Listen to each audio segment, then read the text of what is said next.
You are listening to Functional Nutrition Radio. With me is your host, Dr. Lahana Vigliano, the owner of NuVitru.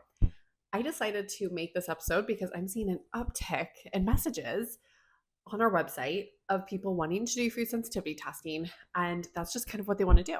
That's all. End of story. I'm like, whoa, hold on. This is a conversation that needs to be had. So it's like, okay, usually this is me. It triggers me to be like, I need to do a YouTube and a podcast on this. So I don't like to jump into food sensitivity testing. And that may surprise a lot of people because that's such a thing to do in the space right now is hopping into food sensitivity testing. Well, why don't I? Because food sensitivities are a symptom of something going on in the gut more often than not. And what I don't want to do is create this like whack-a-mole game with you.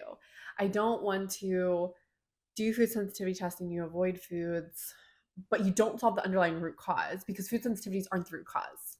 Just saying, you might feel better, but then 3 months after, you're going to start feeling something again because again, we're not solving the root cause. Food sensitivities are not a root cause.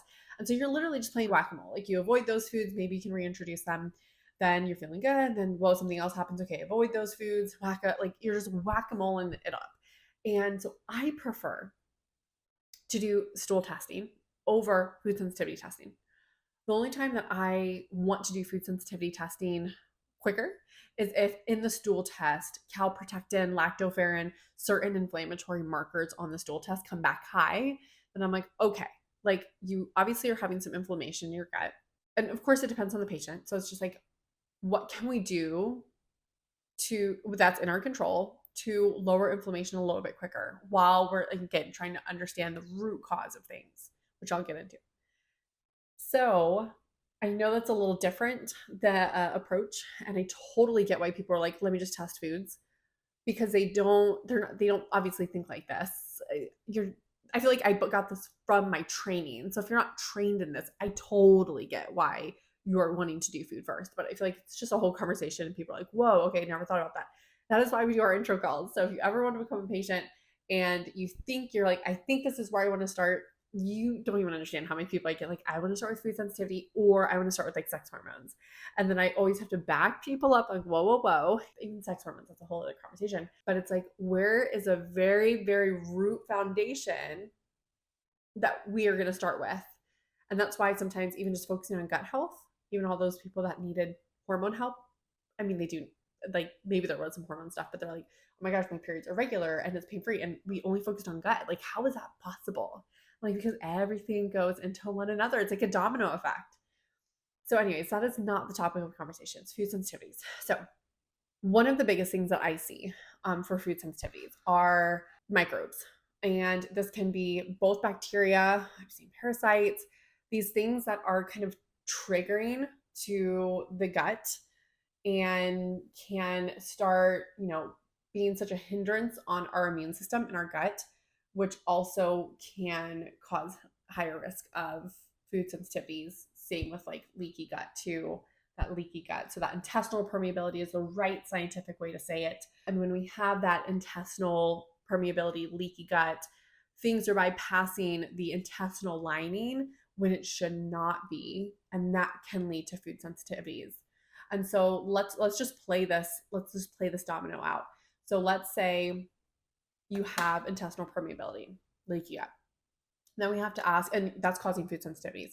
Then we ask, well, why do you have intestinal permeability? Then we see your bacteria is off. So we're seeing that like dysbiosis, that like imbalance of our probiotics, our good bacteria, and our opportunistic bacteria. So then, obviously we want to address bacteria stuff, but then we ask, well, why do you have gut dysbiosis? You see how like I started from food sensitivities, changed to like, peeling one layer back, intestinal permeability, peeling one layer back, bacteria, peeling one layer back.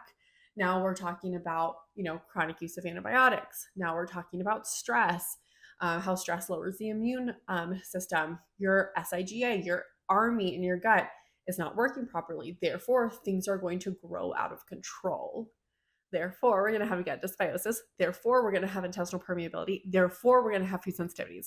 You with me? I know I'm kind of throwing this all at you in like the first 5 minutes, but that is what is happening. And that's why when I say, let's not jump to the what's happening, right? Like, yes, it could be occurring.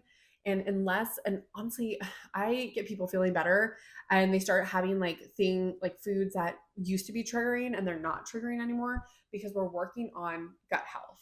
And so sometimes we don't have to do food sensitivity testing at all. And then again, sometimes it's like, okay, maybe we need to approach this a little bit more intensely and do food sensitivity testing because your calprotectin is really high. So there is a time and a place for it for sure. And don't get me wrong, like I think I have a video on like YouTube or a podcast episode or something. I'm not a crazy fan of like most food sensitivity tests out there. That's why we do the MRT. It's one of our favorites. I know in the conventional dietetic community, people will eat you alive and say like that test has like no backing to it. I think the dietetics field, who is like super funded by Big Food, which is hilarious. Like, oh, you take money from like Coke and McDonald's, but you're really anti this test. Insane. Anyways, that's all your topic. But I know people like hate it, but there are actually really great case studies that are published. And one always stood out to me. It was a pediatric patient and he had an IBD, inflammatory bowel disease. And the only thing he changed, he did the MRT. He did do their LEAP, which is like their way of eating based on their test results. So where they just eat like each week, you kind of go down like the ladder of like what's your least grains or your least reactive food, and it kind of goes down to or goes up like to like the higher greens. Like they're still okay foods, but anyways, it's a whole process. And he followed that, and he had and I don't shoot. This is off the cuff. I should have like brought up the study so I can remember. But his calprotectin, which measures inflammation. Oh my God, I'm trying to think. It was, I want to say over 2,000, and then it got under like 100 something. Oh my gosh, I wish I might like go find that and then correct in the description. But anyways, so there are some really great case studies, and then what we see clinically, which I know always isn't the best. Some people want that like super hard evidence based, but I'm also not going to wait for something that honestly doesn't have a ton of risk to it. If a lab test telling me calprotectin is higher and this is something that we can do because your stool test is telling me like, hey, this actually might be more warranted than someone who doesn't have higher inflammation levels, and we can just work on gut stuff and don't have to worry about testing food sensitivities. The only thing bad about it is like it's pricey and you have to pay for it. But we've seen so many great things come out of it when necessary. But again, a lot of the times that's post stool test, so we're not skipping the foundation. And if you are someone that money's always a conversation when you're doing like these types of lab tests. And so if you come to me and say, well, I only have like the budget for like one test, I am not going to tell you to do food sensitivity tests. I am going to tell you, get to the root, let's do stool testing, because that will ultimately play the long game. And I'm not just trying to win the battle, I'm also trying to win the war. So that is why we will tell you to do stool testing before food sensitivity.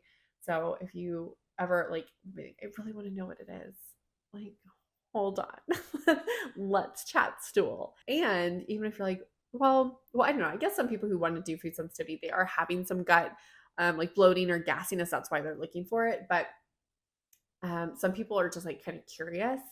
And again, I'm like, you never done a stool test, but you don't want to do food sensitivity? What? So anyways, that's kind of our process. I just kind of wanted to let you into my brain and like how we think in our practice of making sure that we're always getting to the root. We're always asking why. We're always peeling that layer and layer layer and layer, and there's lots of layers, because to me that is going to be the future of healthcare. That is going to be what people are wanting, and not, oh, well, you're bloated, check food sensitivities. Oh, we checked them. Okay, just avoid these foods and move on. Because everyone's always really ready to restrict, which has a time and a place, absolutely. But that's the only thing they do. And like, well, I tried the diet thing. I just avoided like gluten and dairy, and maybe I did a food sensitivity test and I avoided it. And I'm like, that's what you think healthcare is, like functional dietetics is? No, it's so much more than that. So if you are needing help, if you are wanting to hop on a call with us, just help understand a little bit more about your journey and what we would recommend for you. Our links are in below in the show notes, in the YouTube description, and we can chat and also see that may not be even a place I want to start with you. It just, I like learning about you as an individual because everyone's starting place may be different, even if it's the same exact symptom. Now, a lot of the times, if there's GI stuff, I will probably say stool, but we can talk more about like our care and how we work. So we've changed a little bit of how we work this month in July, which is great. So we have so many options for people on various budgets, which is awesome because for a while we just offered our membership and I just felt like there was something lacking for people who couldn't fully commit to our longevity wellness collective, which is absolutely amazing. Do not get me wrong. But I am really excited about having these other options for meeting you where you're at and the type of healthcare you want, what you want included, what you want done, and hopefully a little bit more budget friendly. However, it needs to be, obviously, it doesn't have all the bells and whistles like our membership does, which is still absolutely available, but excited for all these extra options. So just go ahead and request an appointment. I would love to chat with you and get to know you, your specific condition, and hopefully I will see you soon.